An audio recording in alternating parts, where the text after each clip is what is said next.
As we continue on with Friendsuary, it's time for the age-old love story about a womanizing psychopath who's paranoid that his fiancée will cheat on him, so he tries to get his best friend to bang her. Not a better love story than Twilight?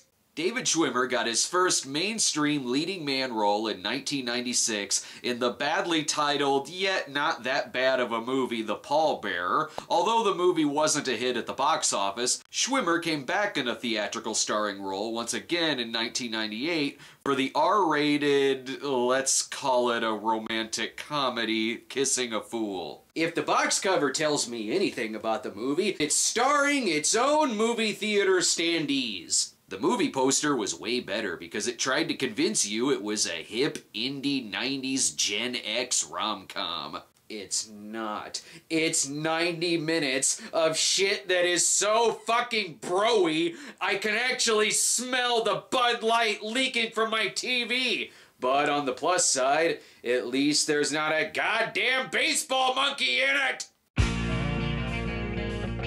In last week's episode, we talked about the really bizarre names that were involved in the making of Ed, and guess what? The same can be said for the people behind Kissing a Fool! The movie is directed by Doug Ellin, the creator of Entourage, and while that part isn't surprising, the movie is co-written by James Frey, the author who made a name for himself by penning the controversial memoir A Million Little Pieces, and who was caught on TV lying to Oprah! The movie is based on the tale of impertinent curiosity included in Don Quixote, which is like finding out if Ed was based on a song from The Hobbit. I don't know what to say about this movie other than the fact that the insert leads me to believe that cocaine was behind the making of it. There's something else worrying about this movie too.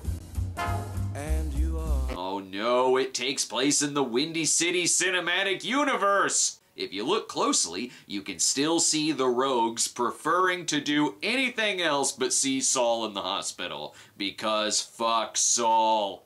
David Schwimmer was also an executive producer on the movie and came up with the idea of setting it in Chicago and making the lead character Max a sportscaster. How am I doing? How do I look? Great, you look great. You know, I'm not wearing any underwear. Was that also a script note? I am instantly worried about any film with a crew member who has the last name Breen. They better evacuate this house. I think a helicopter is about to crash into it. Oh, are we just skipping to the ending where the leads get married? I love this film already. Bonnie Hunt's Linda is dying to tell anyone how the lovely couple met. I introduced the bride and groom. Did you know that? Nope. Oh, well, would you like to hear the story? Sure, yeah. Great. Not even the director is interested in the story. And yes, that was the director. I'm sure someone will listen to her. Hey, Linda, what's up? Blah, I'm getting some serious Saul vibes here. Please tell me a pirate ship doesn't show up. Are we gonna get to our lead characters being introduced? I don't care about fake Saul and not Virginia Madsen. Fill this up, will you? Well, Max and Jay have been friends since birth. To put it modestly, I discovered Jay. You can always tell that a movie loves its leads when they're introduced by an insert shot over someone else talking. Jason Lee plays Jay. No, he's playing the wrong Kevin Smith character. And Linda runs the publishing firm where Jay is a novelist. I decided that our house would release his first book, even though every publisher in town had passed. Well, you can imagine how happy he was about this. I'm very happy about this. Are you happy about this? Max has a lot of success as a sportscaster, and what's with these Friends films having baseball cameos? Hey, Abby, who's that girl will be do last night at the Mamba Room? Mark McGuire, what are you doing here? It seems like Max has such a problem picking up women, so Jay wants to set him up with his friend Sam. Oh, you know what? Don't worry about my appearance, okay? Worry about hers. Trust me, Max, okay? I don't have to worry about hers. You Americanizer? What? You know, banger. Why would I set you up with some girl that I banged? Share the wealth, brother. The only person that either of these guys should be set up with is someone who has teeth in their vagina. I can see this guy hitting it off well with anyone. Lose the toothpick. It looks ridiculous. First of all, this is not a toothpick, okay, Mr. Ignorant? This is an Australian chewing stick. This dude is the worst thing to happen to Chicago since Blues Brothers 2000. Okay, just lose it. It's not her. No, it's not her. It's me, Jay. That's why it's in my mouth. Wait, shut up. Here she comes. This is what the internet thinks Ross Geller is. The internet is wrong.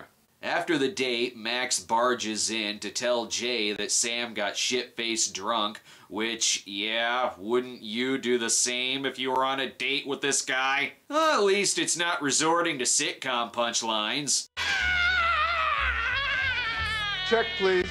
Maybe she was just nervous. Well, that went well.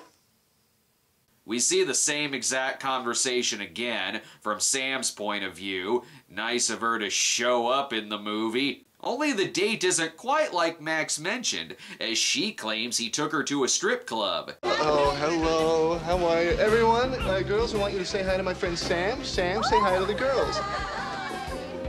Say hi. I sure hope these two end up together. Can't you feel this romantic chemistry? What are you doing here? Isn't there a liquor store you should be knocking off right about now? How can you take her side? I'm not taking any sides. I think you are. No, it's just... Bad news! Friendsuary has been cancelled. So this whole thing was just a prank so they could trick Jay into thinking they had a terrible date? I take back what I said. They are made for each other. They both have terrible senses of humor. I have a reputation in this town, Jay, and you set me up with this animal? Animal? Hilarious. However, this part isn't a prank. They were engaged 2 weeks later.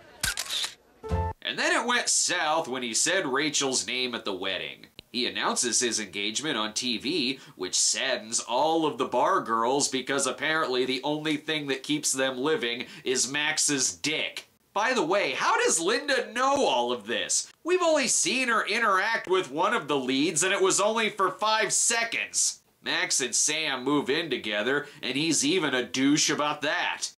I can also see the U-Haul, but what I can't see are movers. Don't worry, Max is very experienced at moving furniture. Pivot! Pivot! Pivot! Max is instantly concerned by Sam talking to Jay. He remembers the plotline where Chandler fell in love with Joey's girlfriend, Kathy. And if you thought this made Ross a bad roommate... Hey, are these the rents? The what? Parents. Tool. Jay is going through a lot right now, though. His ex is featured in a bride magazine, and she appears to be strung out in an alley before her wedding for some reason. He goes to mope in the bathroom, which also doubles as a coffin. He sure could use a pick-me-up. You listen to me. You are a successful writer. Any day, your confidence is going to come shooting back, and then you'll start letting yourself be available again. I need to call her. Can't tell this movie was written by an author. She was unsupportive, she was a liar. Jay, she was a fucking whore. An author who has dating issues. He was devastated by this girl. Oh, that is so romantic. I know. Except she was a whore. Well, I don't know if I'd go that But far. love had blinded him. Exactly. Except she was a whore.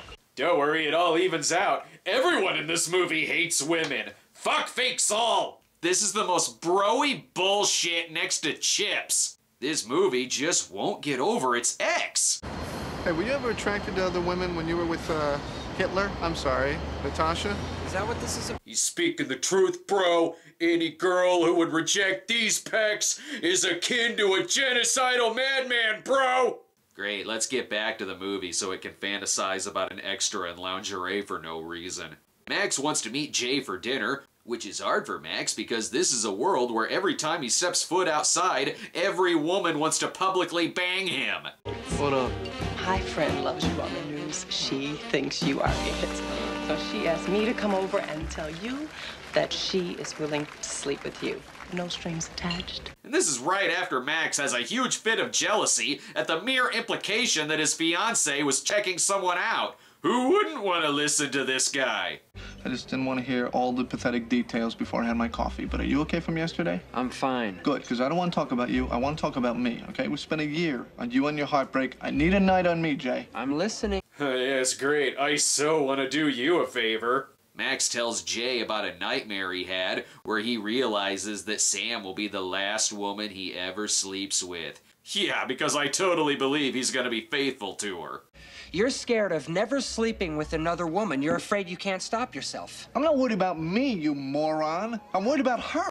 These Catholic school girls have so much pent-up sexual energy from being denied it as a youth. I haven't felt this much sadness towards a female love interest since Old Fashioned. But unlike Clay Walsh, at least Schwimmer can act. He wants Jay to seduce his fiancée as a test of her faithfulness. Even Ross Geller would ask this guy to tone it the fuck down on the jealousy. Well, I've already stated that I, as a cinema snob, can't publicly say that I watch Friends, but if I did, I would say that Ross certainly had issues with jealousy, which stemmed from his failed marriage, but these flaws were often called out, dealt with, and had very negative repercussions, and yet Ross still had moments of greatness, such as taking care of Rachel instead of going on TV, and being there for his ex-wife when her parents disapproved of her marriage to Susan. There is none of that humanity here.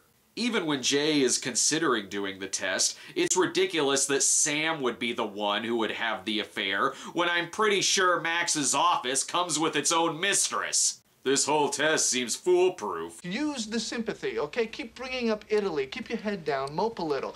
Tell her that you can't eat. I can't eat. Then don't. Or tell her not to marry this fucking guy. Read it. I could barely lift it. Here, here's a little tip, okay? When you're gonna get literature for your close friends, books on tape, okay? Such a relatable lead.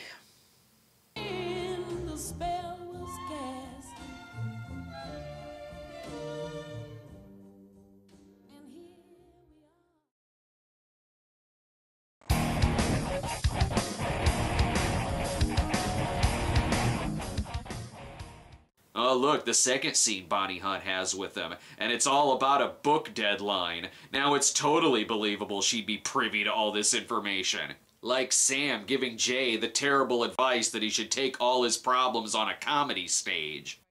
You ever hate your ex-girlfriend so much that you wish she was dead? Now I know what the wedding singer would be like if you stripped away the 80s and the singing. Finally, a movie for people who have always had to pay for sex. It's still apparent that the most likable character is the laugh track I keep putting in. Hello? Hey, you sleeping? No, I'm on the 18th putting. Sorry, go back to sleep. No, I'm serious. I'm on the 18th putting. If I make this, I win. As the movie keeps reminding us that it's taking place in Minneapolis, it's starting to feel a little random. Hey, I'm so sorry. I got to cancel dinner tonight. I've got a dinner thing in Detroit. I've got to do a thing on the side. You're you! What up, Max Abbott? Hey, what up? What up? What up?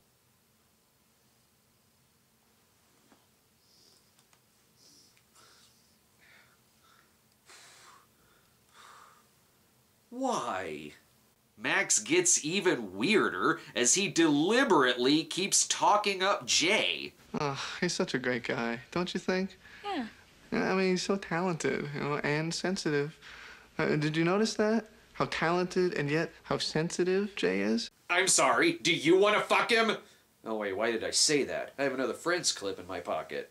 Our guy has great hair. My guy has great teeth. Our guy smells incredible. Do you want our guy to be your guy? This guy is one necktie away from being a serial strangler. Where the hell is this going? It's not going anywhere, okay? Calm down. I'm calm. You're weird. I'm not weird, okay? I'm not weird. Thankfully, he still treats his friends with respect. Pick me up tomorrow at the airport? Why can't you ever take a cab? Hello, I'm taking a cab now. Pick me up. God, I hope he fucks his fiancée. What's the end game here? If Jay puts a move on Sam and she goes for it, then marriage off. If she rejects him, okay, marriage on? But she'll never want to be around his best friend again. At a club, he runs into his ex, Natasha, and giving everything that's led up to this, I'm guessing he's gonna shoot her. Anyway, the two go home to stop Judy Greer from appearing in the 1517 to Paris, and I think the movie's trying to be sentimental. That girl is not for you. I know. I just keep thinking, what if I missed out on the girl who is?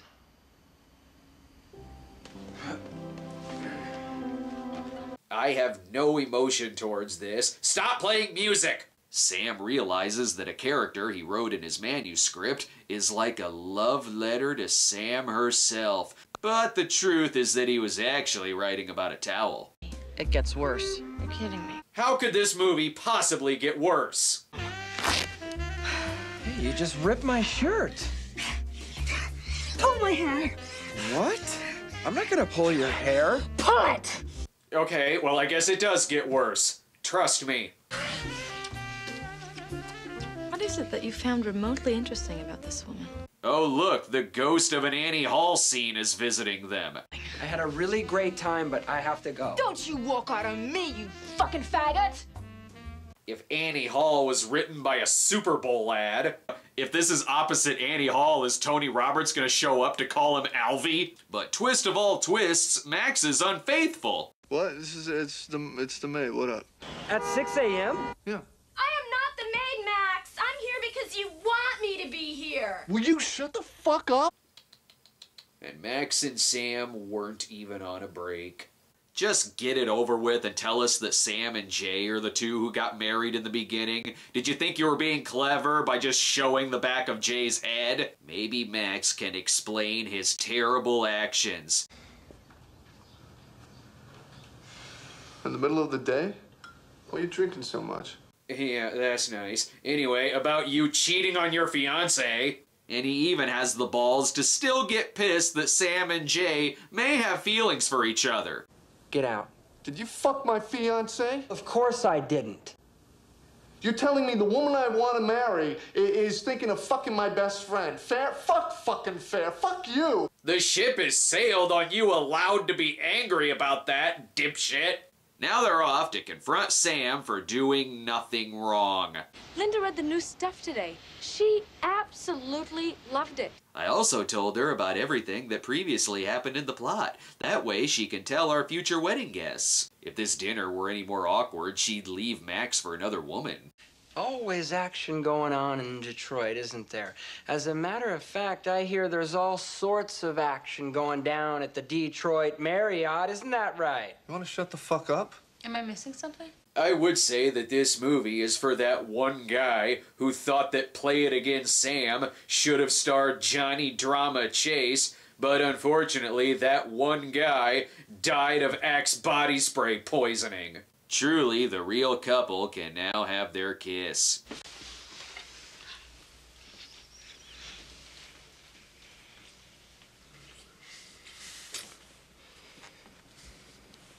Wow, I missed the sexual chemistry of Matt LeBlanc and the chimp. You son of a bitch, how dare you kiss her? I'm gonna stuff you in the box with Chandler. Does it even matter if she knows about the test at this point? You give me a ring, then you tell me you want to spend the rest of your life with me, and then immediately you ask your best friend to try to get me in bed. Well, looks like you really fuck him, so I guess you failed. No one should be with this guy regardless of his test. The third act breakup is in full force as Jay frequently calls up Sam to say nothing. That seems so unlike a guy who would write this book. Every heartbroken geek in the country bought it. Nice of that guy to take time out of writing a scathing Ocean's 8 review before it comes out. In the present, though, Linda has a copy of Jay's next book, soon to be a shitty motion picture. And yes, they get together without any dialogue. Marriage is the only logical conclusion. Plus... You want to dance? No. Come on. No thanks. Get up. Not interested. Here we go. Not doing it. It's nice of those two to finally meet after she apparently knows everything about him. So, you have money, huh? Yes. Yeah, me too.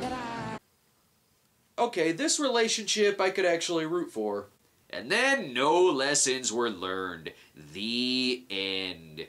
Good movie, bro. Good fucking movie. And whoever doesn't like this movie is a dumb fucking cunt. The movie has another thing in common with Ed. Both films only made $4 million at the box office. It also went over extremely poorly with critics and with Schwimmer's friends.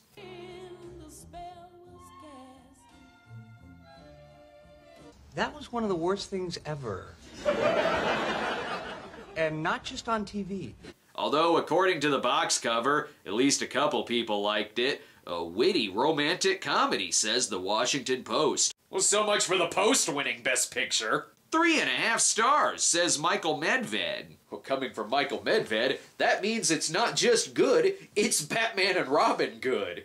But with these rom-coms out of his system, Schwimmer would continue to prove himself an extremely talented actor. Aside from handling a lot of the more dramatic and compelling Friends arcs with both seriousness and comedic timing, Schwimmer gained a lot of acclaim for his dramatic turns in Band of Brothers, plus as an alcoholic in Dwayne Hopwood, and most recently and brilliantly in the award-winning American Crime Story, where he portrayed Robert Kardashian. But it wasn't the end of Friends actors appearing in late 90s love triangle rom-coms, as 1 year later, in 1999, Matthew Perry starred in a movie that's pretty much a remake of this one.